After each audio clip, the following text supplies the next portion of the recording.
Guy Joseph is speaking at length for the first time since his defeat at the polls in the 2021 general elections. The former Castries Southeast MP, who was first elected to office in 2006, lost to political rival Joachim Henry. Joseph, who thanked the electorate for their support over the years, hopes that projects started during his tenure continue. I feel good about the representation that I have given. I was saying for the first time I woke up and I had nothing to do, and it felt so good. I don't know that it will remain that way, because when you're accustomed to working, you get bored after a little while. But, you know, it has been a very high level of intense politics for me for the last 15 years. And that is why I do not want supporters of the United Workers' Party in Castries Southeast to be disheartened by what has happened. I know it's a sad moment for all of us, but we will get over it. We will move on. We will do the things that we have to do, and life will go on. I want to let all of my supporters know that I will not abandon them. 15 years, we built a strong relationship. Following a contentious campaign race, Joseph, who conceded, also congratulated Joachim Henry and Philip J. Pierre, the new Prime Minister of St. Lucia.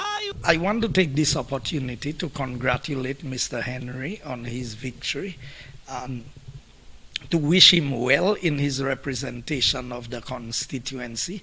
I also want to congratulate Philip J. Pierre as the Prime Minister to be sworn in.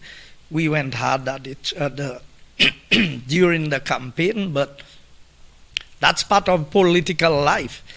I want the government to do well, because if the government does well, then St. Lucia will fare well. If they do badly, then all of us will suffer the consequences of poor governance. So I'm hoping that they can get it right and do what is necessary for St. Lucia. Now, Joseph also responded to charges that his rhetoric partly contributed to the party's defeat at the polls. Everybody who wants to say why we lost the elections, it's up to them. I know I did enough work to win the election.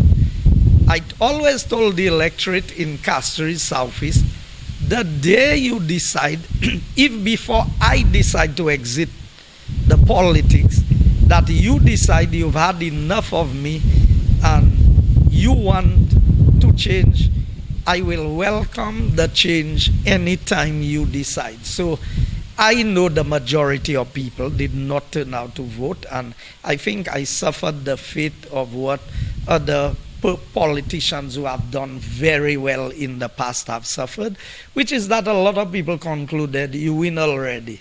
And if you look at my voter turnout, from 4,300 plus votes in 2016 to about 3,500, it is evident that our people did not turn out. Moreover, the former public official expressed regret at not completing the much-delayed St. Jude Hospital reconstruction project, but hopes the development, which was revised under the UWP administration, will finally come to fruition.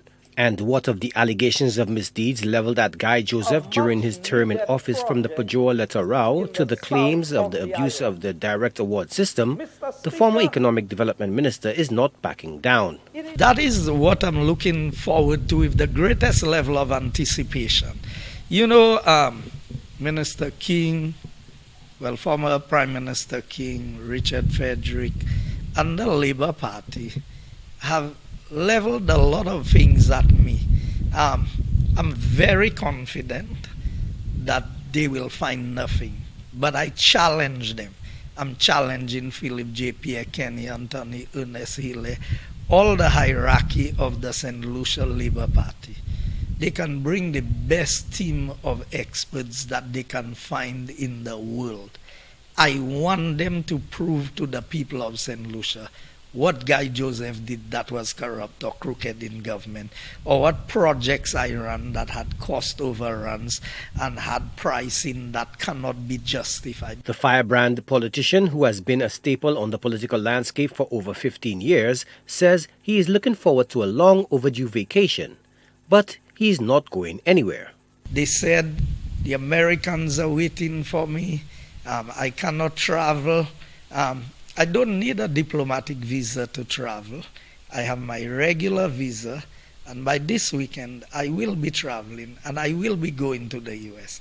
And I'm not going to the US to prove anything to the St. Lucia Labour Party or all those who are accusing me.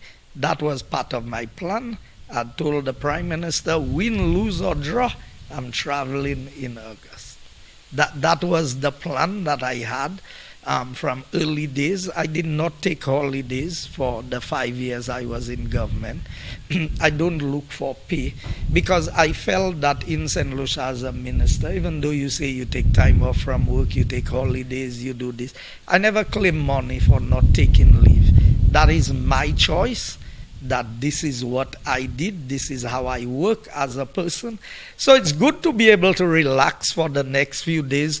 The former MP and government minister is adamant that he will continue to be a fixture in his community, but for now his focus is on spending more time with family and loved ones. Joachim de Plessis, HTS News4orce.